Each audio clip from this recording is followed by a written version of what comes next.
Another company calls it quits. It just got even tougher to secure new property insurance policies here in California.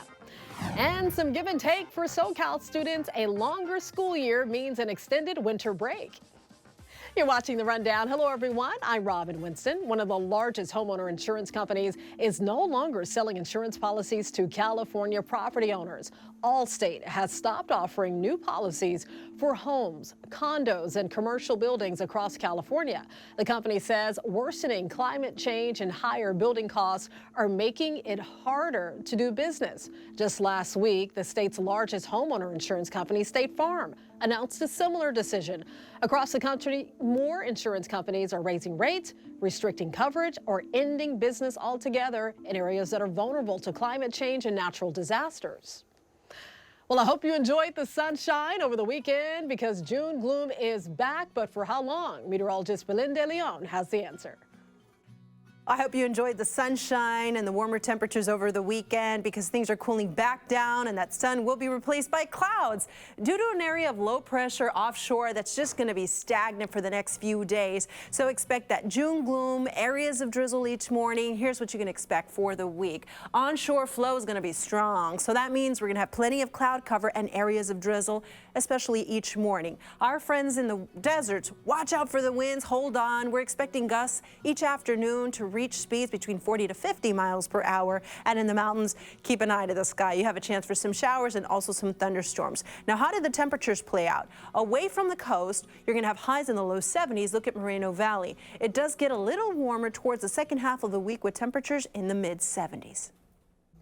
We're learning more about a sonic boom that startled people living in the Washington, D.C. area. It happened Sunday afternoon as military jets scrambled to intercept a private plane.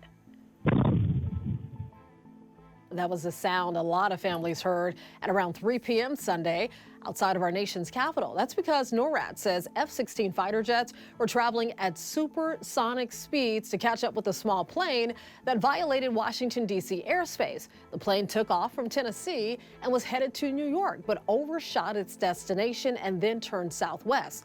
When the jets caught up with the pilot, he was incapacitated and slumped over the controls. The plane eventually crashed in rural Virginia. The pilot has yet to be identified. Migrants from Texas were dropped off outside a church in Sacramento over the weekend. Now, State Attorney General Rob Bonta says Florida is behind it.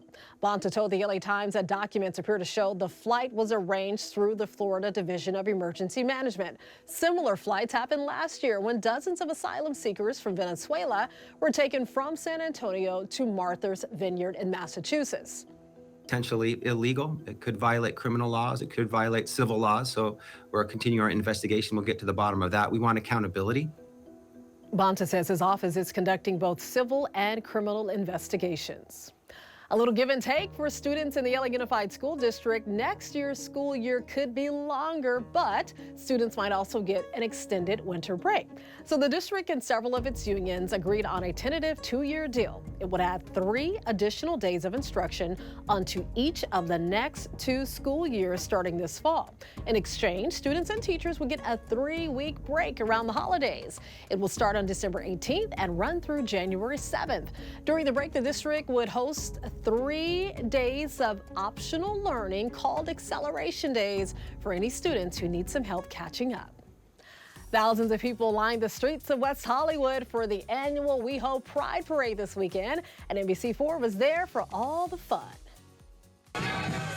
Today is West Hollywood Pride Day. It's the LGBTQ TIA2S Community's Day to celebrate itself, to be proud and to be as colorful it wants to be, because everyone who has gone through a hard time, been given a hard time for being who they are, deserves to celebrate who they are. And also, it serves as a kind of lighthouse to let people who don't have the resources of a concentrated community know that there are hundreds of us, thousands of us here making room for you to be who you are as you are.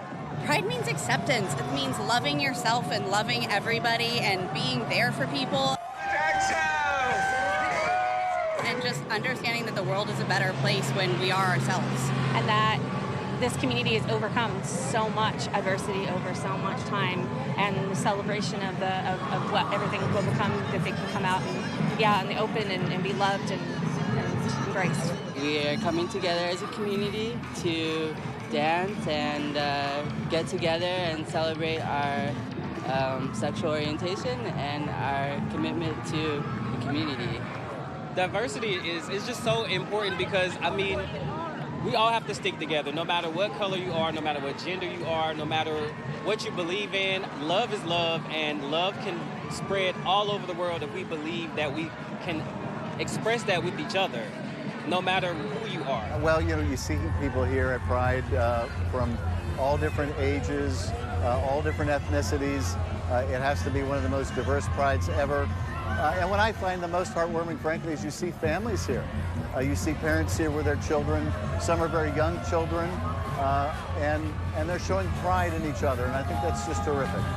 We are all about celebrating diversity, inclusivity, and our wonderful city, and of course showing our daughter what is possible for her in this life. I think for her to grow up in a world where she sees all possibilities represented, that's a beautiful world. You can find more LGBTQ plus events happening here in Southern California on our website, NBCLA.com. There are film screenings, cocktail parties, concerts, and parades. Just search Pride Month. A special Happy Meal is apparently coming to McDonald's later on this month, and it's in honor of Grimace and his 51st birthday. So Grimace is the large purple character who made a lot of commercial appearances back in the 1970s. There are reports that his birthday meal will come with a shake that looks just like him. An Instagram post from Snackalator says they've been told the shake will be a purple mixed berry flavor. Looks delicious. McDonald's has not confirmed the report, but fans of Grimace are hoping it's true. We shall see. We'll be waiting. The new animated Spider-Man movie isn't just a big success here in the United States. Fans all around the world got caught in Spidey's web over the weekend. Everyone keeps telling me how my story is supposed to go. Nah, I'm gonna do my own thing. Spider-Man Across the Spider-Verse scored a $209 million global opening. Wow, that's way ahead of projections and nearly 3 times more compared to what the first movie in the series earned back in 2018. It's Sony's biggest animated launch of all time and the second biggest debut weekend of 2023, only behind the Super Mario Brothers movie, which is pretty good too. All right, you have a chance to own a piece of entertainment history. Bidding starts this week for a big Hollywood auction. The Hollywood Then and Now auction is set to feature items from some of the biggest franchises like Harry Potter, Hunger Games, Star Wars, and more. So we've got vintage items and lots of contemporary things that you'll recognize and that will hold so many memories for you. So these are vessels of memory that we collect. And when we look at them, it summons all of this emotional, charge for us. And it can be different for everybody. We even have a Happy Days malt mixer. The biggest item up for sale is Draco Malfoy's racing broom from the first Harry Potter film. It's expected to fetch between $70,000 and $90,000. A San Fernando Valley man is showing us that love is eternal, even after the love of your life passes away. The widower is keeping his late wife's memory alive by donating a bench at their favorite park. Say hi. Say hi. Dan Schwartz and his late wife, Mary Lou, used to come to the Serenia Park in Woodland Hills every day to walk their dogs, enjoy nature, and connect with neighbors. And then about 2 years ago, Mary Lou passed away after battling ovarian cancer. Dan had promised her that he would set up a bench for her, so her memory is kept alive at their favorite park forever. I talked to her every day. I took a picture of it, and I said, here it is. I fulfilled my promise, as you knew I would, and I hope you can see it from up there. Dan says his late wife of 30 years did not just have a heart of gold, she had a heart of platinum because she was so kind, loving, and generous with anyone and everyone. Very sweet. Her memory lives on. I had the wonderful opportunity to spend the weekend at the annual Girls Just Want to Have Fun Day at a community garden in Long Beach. I am unstoppable! I am unstoppable! I never give up! I never give up! The nonprofit group Adventures to Dreams Enrichment put on this event for girls ages 6 to 16, and it's all about bringing the girls together to enjoy a safe, fun day of hands-on activities. What it means to me is that I can meet new people and have fun. Have fun? And you? Yeah, I mostly like how I learn about the plants and like make new friends all the time. I like the arts and crafts. I made a butterfly. Oh, show us the butterfly. The founder of this organization, Miss Sheila G., is an amazing woman, a two-time breast cancer survivor, and she created this program to help increase social skills and empower girls to pursue their dreams. The girls grow all the veggies that you saw right there in the garden, and I just want to send a special thanks to Miss Sheila G. for inviting me to be a part of this special day, her amazing assistant director, Vivi, and the Long Beach State women's basketball team and coaches who also came out to support and give away some complimentary basketballs. So this is so symbolic because the kids are planting seeds in the garden for their community, but the community is also helping the girls in planting seeds of strength and unity and wisdom in them. So a wonderful program, and I was happy to be a part of their special day.